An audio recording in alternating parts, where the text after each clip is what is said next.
வணக்கம் உறவுகளே, நான் உங்கள் மதுசூதன். இந்த பதிவுக்களால் என்ன விஷயத்தை பற்றி பார்க்க போகிறோம் என்றால், இலங்கை பாராளுமன்றத்திலே கர்ச்சித்த கஜேந்திரகுமார் எம்பி ஏன் கர்ச்சித்தார், எந்தளவுக்கு அவர் உணர்ச்சி வசப்பட்டு பேசினார், யாருக்காக பேசினார், என்னத்திற்காக பேசினார் என்பதை சிறு பதிவினூடாக பார்ப்போம்.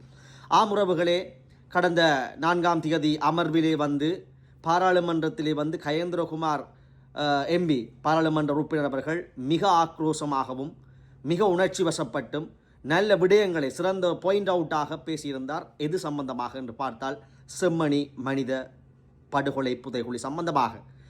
என்ன விடயம் என்று பார்த்தோம் என்றால், உங்களுக்கு தெரியும், செம்மணி மனித புதைகுழி கட்டங்கட்டமாக நீதிமன்றத்தினுடைய மேற்பார்வையிலேயே கட்டங்கட்டமாக அகலப்பட்டு 130க்கு மேற்பட்ட எலும்பு கூடுகள் அகழ்ந்தெடுக்கப்பட்டிருக்கின்றன. நித்தமும் சிறுவர்கள், கைக்குழந்தைகள் கொடூரமாக கொலை செய்யப்பட்ட கோலங்களில் முறையாக அடக்கம் செய்யப்படாத எலும்பு கூடுகள், மனித எச்சங்கள் அள்ளுகொள்ளையாக வெளிக்கிளம்பி அது நீதிமன்ற பார்வையில் எடுக்கப்படுகின்றன. இந்த பின்புலத்திலே நீதி அமைச்சு கஜேந்திரகுமார் எம்பி கர்ச்சித்த விடயம் பாராளுமன்றத்திலே மிக ஆக்ரோஷமாகவும் உணர்வு பூர்வமாகவும் தமிழ் மக்களின் நலன் கருதியும் எடுத்துக்கூடிய விடயம் என்ன விடயம் என்றால், இந்த செம்மணி மனித புதைகுழியில் நீதி அமைச்சு அங்கு புதைகுழி தோண்டுகின்ற அந்த அகழ்வு நடவடிக்கையில் ஈடுபடுகின்றவர்களை நேரடியாக கண்காணிக்கிறது. நீதி அமைச்சு நேரடியாக அவர்களுக்கு தொலைபேசியிலே எடுத்து அங்கே நடைபெறுகின்ற விடயங்களை அப்டேட் பண்ணி செய்து கொண்டிருக்கிறார்கள். இது முறையற்ற விடயம்.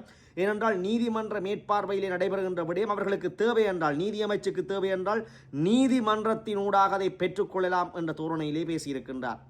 இதைவிட என்னவற்றையெல்லாம் பேசியிருக்கிறார் என்பதை பார்க்க முதல் அவருடைய காணொளியை பார்த்த பின்னர் நாங்கள் வியாக்கியானமாக பேசுவோம்.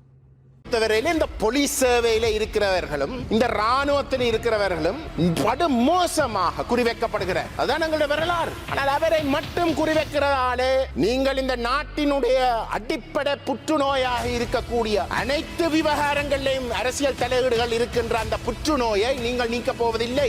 நீதி அமைச்சினுடைய செயலாளர் அங்கே வேலை செய்து கொண்டு இருக்கக்கூடிய இந்த அகழ்வு செயல்பாடுகளை ஈடுபட்டு கொண்டு இருக்கிறவர்களோடு நேரடியாக தொடர்பு கொண்டு அவர்களோட பேசிக் கொண்டிருக்கிறார்கள். நான் பொறுப்போடு கூறுகின்றேன், அது அரசியல் மயப்படுத்துற வேலை திட்டம் அல்லவா? அது அரசியல் தலையீடு இல்லையா?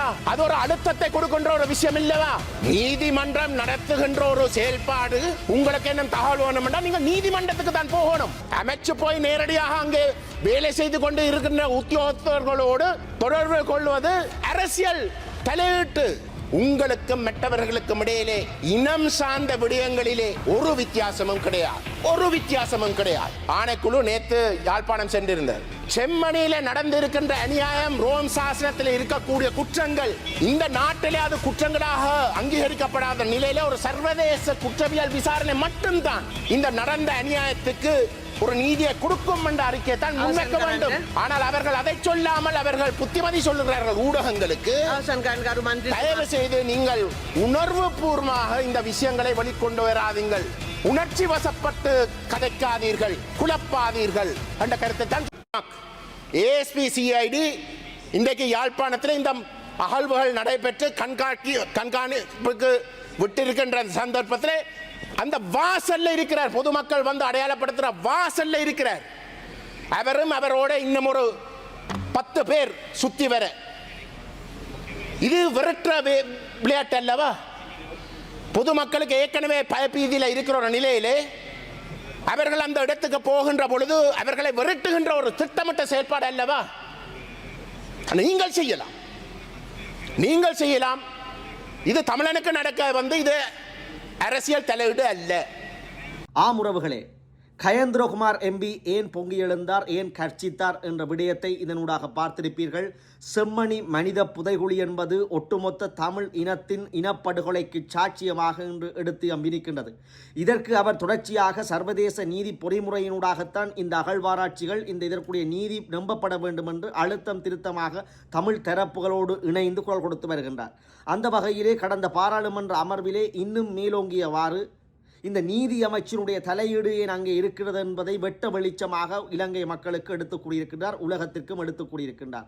அதாவது நீதி அமைச்சு தேவை என்றால் நீதிமன்றத்தினூடாக தகவல்களை திரட்ட வேண்டுமே ஒழிய நேரடியாக அகழ்வு பணிகளில் நிற்பவர்களுக்கு தொலைபேசியை எடுத்து தகவல்களை திரட்டுவது முறையற்ற செயல், நீதிக்கு முரணானது என்று எடுத்துக் கூறியிருக்கின்றார். அதைவிட முக்கியமாக ஒன்றை சொல்லியிருக்கின்றார். இந்த காணாமல் ஆக்கப்பட்டவர்களுடைய அந்த புதைகுழியிலே எடுக்கப்பட்ட அந்த சான்று பொருட்களை காட்சிப்படுத்துகின்ற பொழுது காணாமல் ஆக்கப்பட்ட யாராவது உறவுகள் அந்த சான்று பொருட்களை வந்து அடையாளப்படுத்துவதற்கு ஒரு திகதியை குறிப்பிட்டு நீதிமன்றம் அறிவித்தல் விடுத்தது. அந்த அறிவித்தலிலே 200க்கும் மேற்பட்ட நூற்றுக்கணக்கான காணாமல் போனவர்களுடைய உறவுகள் அங்கே வந்து கண்ணீர் மல்க நின்றிருந்தார்கள் அடையாளம் காட்டப்படுகின்ற பொழுது.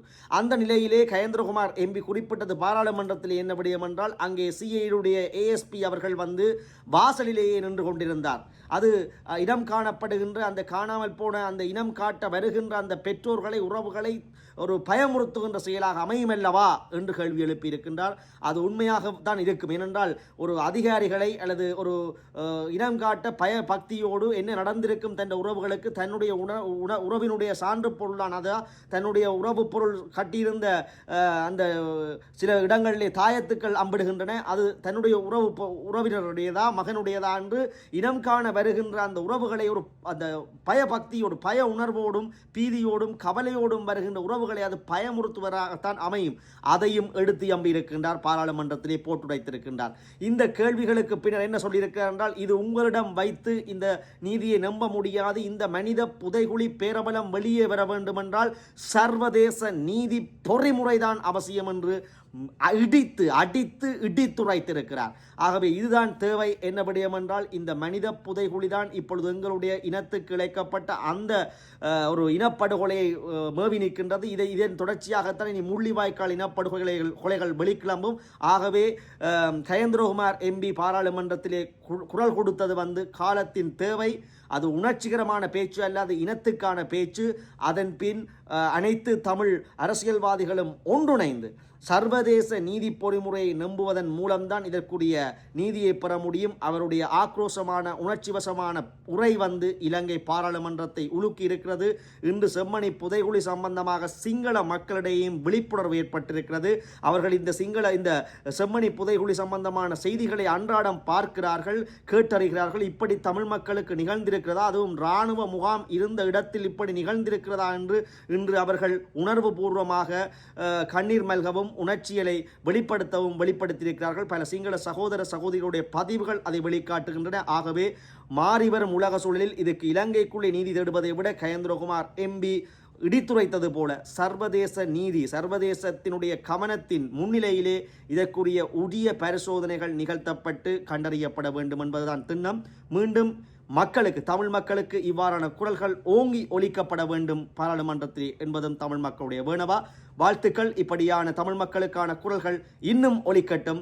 நன்றி. மீண்டும் ஒரு பதிவினூடாக சந்திப்போம்.